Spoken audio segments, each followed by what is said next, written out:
செய்கின்ற இயக்கம்.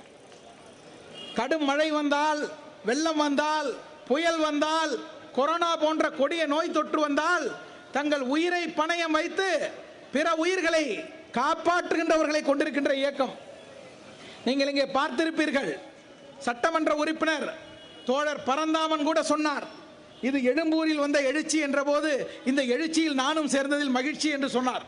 அவர் சொன்னார், முஸ்லிம்களுடைய இயக்கம் எல்லோருக்கும் உதவுகின்ற இயக்கம் என்று சொன்னார்கள். இவ்வளவு நேரம் எந்த சமயத்தையாவது தாக்கி பேசியிருப்போமா? எந்த சமூகத்தையாவது தாழ்த்தி பேசியிருப்போமா? தாக்கி பேசுவதும் தாழ்த்தி பேசுவதும் புண்படுத்துவதும் நம்முடைய நோக்கம் அல்ல. நாம் இங்கே இந்திய அரசமைப்பு சட்டத்தினுடைய உரிமைகள் அனைவருக்கும் கிடைக்க வேண்டும் என்பதற்காக குரல் கொடுக்கின்றோம். பாருங்கள் சகோதரர்களே, பாபரி மஸ்ஜிதை அபகரிப்பதற்கு முன்னால் அவர்கள் ராம் சபுத்ரா என்ற ஒரு திண்ணையை பயன்படுத்தியது போல மதுரையிலே திருப்பரங்குன்றத்தில் இருக்கக்கூடிய தர்காவை இடிப்பதற்கு முன்னால் அங்கே இருக்கக்கூடிய சர்வே கல், அந்த எல்லை கல்லை அவர்கள் தனக்கான ஆதாரமாக கொள்கிறார்கள். திரு ராமசுப்பையா என்று சொல்லக்கூடிய ஓய்வு பெற்ற வருவாய்த்துறை அதிகாரியுடைய ஒரு காணொளி எங்கும் பரவி இருக்கின்றது. அவர் சொல்கின்றார், அது எல்லைக்கல் தான் என்று, சர்வே போஸ்ட் என்று சொல்கிறார்கள். வழக்கறிஞர் வாஞ்சிநாதன் ஒரு காணொளியை வெளியிட்டிருக்கின்றார். அதிலே தமிழ்நாட்டில் இடிக்கப்பட வேண்டிய முஸ்லிம் வழிபாட்டு தலங்கள் என்ற பட்டியலிலே சிக்கந்தர் தர்கா இடம்பெற்றிருக்கின்றது, கோரிப்பாளையம் தர்கா இடம்பெற்றிருக்கிறது. ஏன் இதை செய்கிறார்கள்? நீங்கள் பார்க்க வேண்டும். பாபரி மஸ்ஜித் உள்ளே சிலைகள் வைத்த போது அந்த சிலைகளை எடுத்து போட்டுவிட்டு தொழுகை நடத்த அனுமதிக்காமல் பள்ளிவாசலை இழுத்து பூட்டினார் கே நையார் என்று சொல்லக்கூடிய மாவட்ட நீதிபதி. பிற்காலத்தில் அவருக்கும் அவருடைய மனைவிக்கும், சகுந்தலா தேவி என்கின்ற அவருடைய மனைவிக்கும் நாடாளுமன்ற உறுப்பினர் வாய்ப்பு கொடுக்கப்பட்டது அன்றைய ஜனசங்கத்தாலே. பாரதிய ஜனதாவுடைய தாய் அமைப்பாகிய ஜனசங்கம் 2 பேரை எம்பி ஆக்கியது. 2010ஆம் ஆண்டு 3 பங்கு வைத்து தீர்ப்பு தந்தார்களே, அந்த நீதிபதிகளுக்கும் பாரதிய ஜனதா அரசால் பதவி தரப்பட்டது. சுதீர் அகர்வால் எம்பி ஆக்கப்பட்டார். பாபரி மஸ்ஜித் எந்த கோவிலையும் இடித்து கட்டப்படவில்லை. அங்கே எந்த வழிபாட்டு தலத்துக்கான ஆதாரமும் இல்லை என்றெல்லாம் சொல்லிவிட்டு அந்த இடத்தை எதிர்தரப்புக்கு ஒப்படைத்த ரஞ்சன் கோகோய் உள்ளிட்ட நீதிபதிகள் இன்றைக்கு பதவியிலே இருக்கிறார்கள். நீங்கள் எண்ணி பார்க்க வேண்டும், நீதிமன்றம் எப்படி இயங்குகின்றது என்ற போது. பாபர் மஸ்ஜித் வழக்கிலே தீர்ப்பளித்த அத்தனை பேருமே இன்றைக்கு எந்த பதவியிலே இருக்கிறார்கள் என்பதை நாடு பார்த்து கொண்டிருக்கின்றது. அதற்கு ஒரு நுழைவுத் தேர்வு போல பல தீர்ப்புகள் வரும் பொழுது அதை மக்கள் எதிர்த்து போராட வேண்டிய அவசியம் இருக்கின்றது. தலைவர்கள் போராடி கொண்டிருக்கிறார்கள். நல்லா புரிஞ்சுங்க, பாபரி மஸ்ஜித் முஸ்லிம்களுடைய கையை விட்டு போனது எப்போது தெரியுமா? பிப்ரவரி 1, 1986 அன்றைய தினம் பாபரி மஸ்ஜித் உள்ளே வைக்கப்பட்டுள்ள சிலைகளை வழிபடுவதற்கு அனுமதி வேண்டும் என்று தொடர்ச்சியாக அலகாபாத் உயர்நீதிமன்றத்திலே தள்ளுபடி செய்யப்பட்டு கொண்டிருந்த வழக்கு ஜி.ஆர். சுவாமிநாதன் அவர்களை போன்ற ஒரு மாண்பமை நீதிபதியினுடைய பார்வைக்கு வருகின்றது. அவர் போர் கே.எம். பாண்டே. நீதிபதி கே.எம். பாண்டே எப்படி தீர்ப்பளித்தார் என்பதை இந்த சமுதாயம் தெரிந்து கொள்ள வேண்டும். அது தெரிந்தால் நமக்கெல்லாம் பாடம். 1986ஆம் ஆண்டு பிப்ரவரி 1ஆம் தேதி அந்த வழக்கு விசாரிக்கப்படும் பொழுது கே.எம். பாண்டே தீர்ப்பளிப்பதற்கு முன்னால் அயோத்திக்கு சென்று பார்வையிட்டு வந்தார்.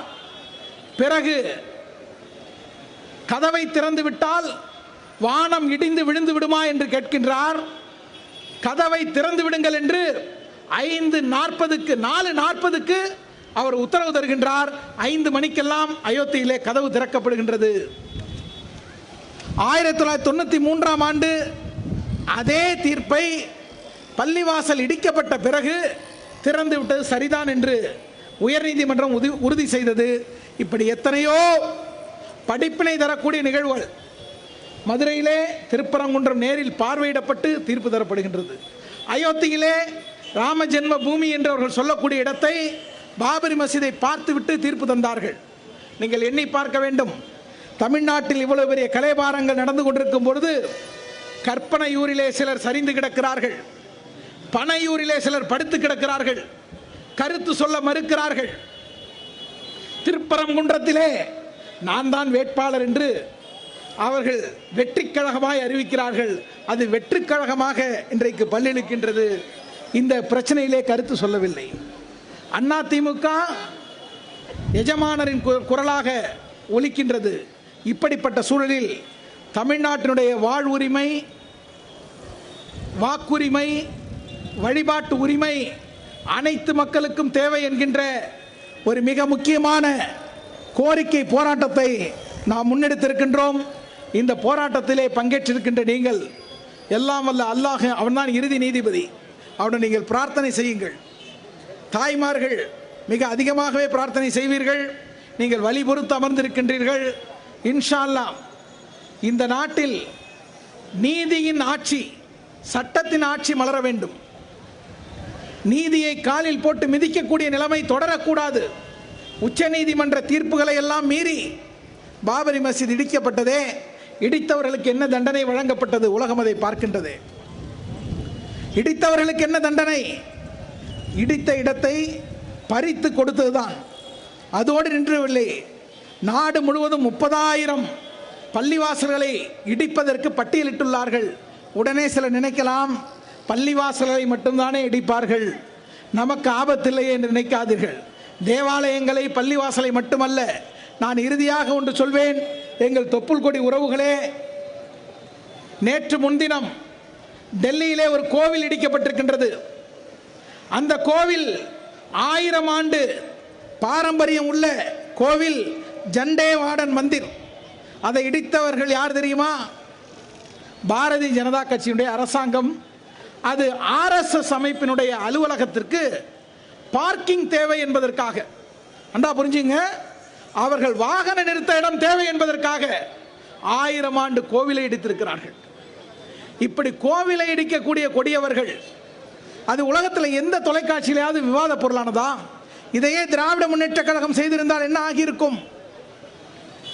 ஆக்கிரமிப்பை அகற்றுகிறேன் என்று ஏதாவது கோயிலை நகர்த்தியிருந்தால் என்ன ஆகியிருக்கும்?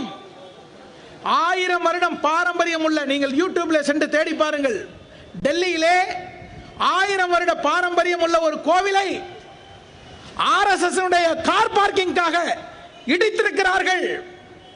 அப்படிப்பட்ட இரத்தவெறி கொண்ட சுயநலவாத கொடிய பாசிச அரசியலின் மண்ணிலிருந்து அகற்றப்பட அனைவரும் ஒருங்கிணைவோம், ஒருங்கிணைவோம். அநீதிக்கு எதிராக குரல் கொடுப்போம். இழந்த பள்ளிவாசல்களை மீட்க வேண்டும், இருக்கின்ற பள்ளிவாசல்களை காக்க வேண்டும் என்பது மட்டும் நம்முடைய கோரிக்கை அல்ல. இந்திய அரசமைப்பு சட்டம் குடிமக்களுக்கு தந்திருக்கின்ற உரிமைகளை அனைவரும் அடைய வேண்டும். அதற்காக நாம் தொடர்ந்து உழைக்க வேண்டும், கரங்கோர்த்து நிற்க வேண்டும் என்ற உறுதியோடு இங்கிருந்து செல்வோம். நாம் கலைந்து செல்வதில்லை. மீண்டும் இத்தகைய பணிகளுக்காக இணைந்து வர வேண்டும் என்ற முடிவோடு இப்போதைக்கு ஒரு இடைவெளி எடுத்து கலைந்து செல்வோம். இணைந்திருந்த எல்லா உள்ளங்களுக்கும் நெஞ்சங்கனிந்த நன்றிகளை, பாராட்டுகளை, வாழ்த்துக்களை தெரிவித்து நிறைவு செய்கின்றேன். நன்றி. அஸ்ஸலாமு அலைக்கும். மிக சிறப்பாக தலைமை ஏற்றி கண்டன நிகழ்ச்சி தந்த பொதுச் செயலாளர் பேராசிரியர் ராஜாணி சார் அவர்களுக்கு நன்றி. இந்த போராட்டத்தின் இறுதி கட்டமாக கண்டன கோஷம் எழுப்பி இந்த போராட்டத்தை முடித்து வைக்க தருமாறு தென் சென்னையினுடைய மேற்கு மாவட்ட தலைவர் அருமை சகோதரர் அகமது அலி ஜின்னா அவர்களை அன்புடன் அழைக்கின்றோம். ஓங்குகவே ஓங்குகவே ஓங்குகவே ஓங்குகவே சமுதாய ஒற்றுமை ஓங்குகவே சமுதாய ஒற்றுமை ஓங்குகவே நீங்குகவே நீங்குகவே நீங்குகவே நீங்குகவே மதவெறி பாசிசம் நீங்குகவே மதவெறி பாசிசம் நீங்குகவே போராட்டம் இது போராட்டம் போராட்டம்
இடிக்கப்பட்டு டிசம்பர் 6 இந்த பயங்கரவாத எதிர்ப்பு நாளில் வாழ்வுரிமை, வழிபாட்டு உரிமை, வாக்குரிமை என்கின்ற ஏனைய உரிமைகளை பாதுகாக்கவும் வழிபாட்டு தலங்களை பாதுகாக்க கோரி மாபெரும் கோரிக்கை போராட்டத்திற்கு தலைமையேற்று கண்டன உரை நிகழ்த்தி அமர்ந்திருக்கக்கூடிய தமிழ்நாடு முஸ்லிம் முன்னேற்ற கழகத்தினுடைய பொதுச் செயலாளர் சகோதரர் பேராசிரியர் ஹாஜா கனி அவர்களே, இந்த நிகழ்ச்சியை அழகான முறையிலே ஒருங்கிணைத்து நமக்கு வழங்கிய மாநில அமைப்பு செயலாளர் ஷேக் முகமது அலி அவர்களே, இங்கு வருகை தந்த காங்கிரஸ் பேரியக்கத்தினுடைய தலைவர் செல்வ பெருந்தகை அவர்களே, இந்த எழும்பூர் பகுதியினுடைய தொகுதியினுடைய சட்டமன்ற உறுப்பினர் பரந்தாமன் அவர்களே, மார்க்சிஸ்ட் கம்யூனிஸ்டினுடைய மாநில செயலாளர் சண்முகம் அவர்களே,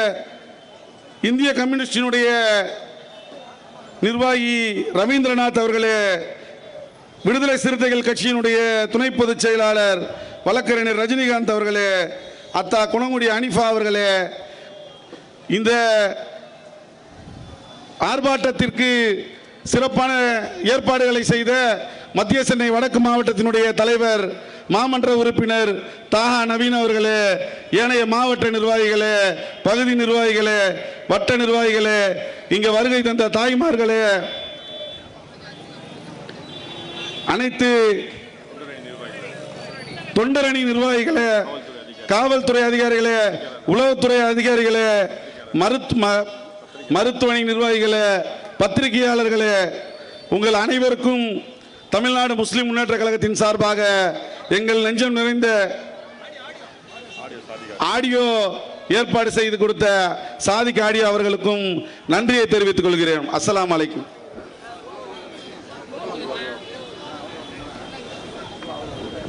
சுபானக அல்லாஹும்ம வ பிஹம்திக அஷ்ஹது அன் லா இலாஹா இல்லா அன்த அஸ்தக்ஃபிருக வ அத்தூபு இலைக். வாங்க சேர மடிக்க சொல்லுவாங்க. சேர் மடிக்க சொல்லுவாங்க.